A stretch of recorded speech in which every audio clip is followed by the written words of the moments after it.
তো চলো আমরা স্ক্রিনে একটা প্রবলেম দেখতে পাচ্ছি। প্রবলেমটা হচ্ছে এরকম, একটা ভূমির উপরে 4 কেজি ব্লক এবং তার উপরে একটি 2 কেজি ব্লক আছে। যে তলের উপরে 4 কেজি ব্লকটা আছে সেটা ফ্রিকশনলেস, অর্থাৎ ঘর্ষণ নেই। 2 কেজির মধ্যে ঘর্ষণ বলটাকে ক্যালকুলেট করতে বলা হয়েছে। কি বলা হয়েছে, চিত্রে প্রদর্শিত দুটো ব্লকের মধ্যে কোনো স্লিপ না করলে ব্লক দুটির মধ্যে ক্রিয়াশীল ঘর্ষণ বল কত হবে। অর্থাৎ 4 কেজি যে তলটার উপরে আছে সেই তলটার কোনো ফ্রিকশন নেই, ঘর্ষণ নেই। আমাকে এই 2 এবং এই 4-এর মধ্যে ঘর্ষণ বলটাকে নির্ণয় করতে বলা হয়েছে। কখন? যখন কোনো স্লিপ না করে চলে। তো এ ধরনের প্রবলেম করতে গেলে আমাকে দেখতে হবে যে ফার্স্ট অফ অল যে এই দুটো ব্লকের মধ্যে কার ওপরে শুধুমাত্র ঘর্ষণ বল আছে। আমরা 18 নিউটন বল প্রয়োগ করছি 4 কেজি ব্লকের উপরে, 2 কেজির উপরে কোনো বল নেই। তাহলে এর 2, 4 এবং 2 এর স্পর্শতলে কেবলমাত্র ঘর্ষণ বল আছে। তাহলে 2 কেজিতে কেবলমাত্র ঘর্ষণ বল আছে। ঘর্ষণ বল শুধুমাত্র কোথায় আছে? চলো 2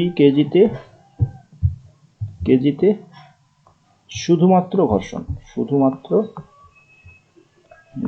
বল আছে, ঘর্ষণ বল আছে। ওকে, আচ্ছা, তাহলে দুজনে একসাথে চলছে মানে দুজনের ত্বরণ আগে, তাহলে শুধু ঘর্ষণ বলের জন্য 2 যে ত্বরণ নিয়ে চলবে সেই ত্বরণটাকেই 4 কেজি কে নিয়ে চলবে। আরেকবার রিপিট করছি, শুধু ঘর্ষণ বলের কারণে, ঘর্ষণ বলটাকে আমি যদি ধরে নিই এফ ঘর্ষণ বল, ওকে, এই বলের কারণে 2 কেজি যে ত্বরণ নিয়ে চলবে সেই ত্বরণটাই 4 কেজি নিয়ে চললে দুটো একসাথে চলবে। তাহলে এফ বলের জন্য 2 কেজির মধ্যে সৃষ্ট ত্বরণ আমি ধরে নিচ্ছি এ, তাহলে টোয়াইস এ। এখান থেকে আমরা পাচ্ছি এফ ইজিক্যাল টু টোয়াইস এ। ওকে, তাহলে আমরা পাই এখান থেকে ত্বরণটা কত, ত্বরণটা হচ্ছে কি F/2। এই ত্বরণ নিয়ে চলবে কোনটা না 4 কেজি। তাহলে 4 কেজির ক্ষেত্রে আমি এফবিডি আঁকি 4 কেজির উপরে কি কি বল কাজ করছে। দেখো 4 কেজির উপরে কাজ করছে একটা 18 নিউটন বল।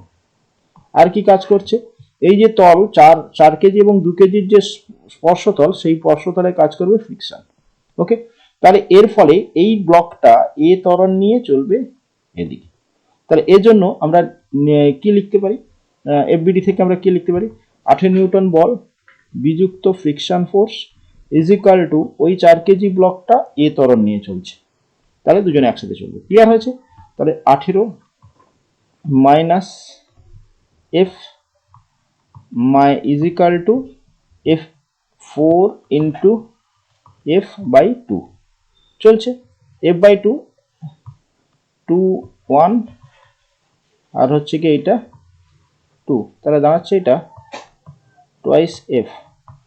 এবারে বলো এই এফটাকে যদি এদিকে নিয়ে যাই তাহলে 18 is equal two F thrice F হচ্ছে।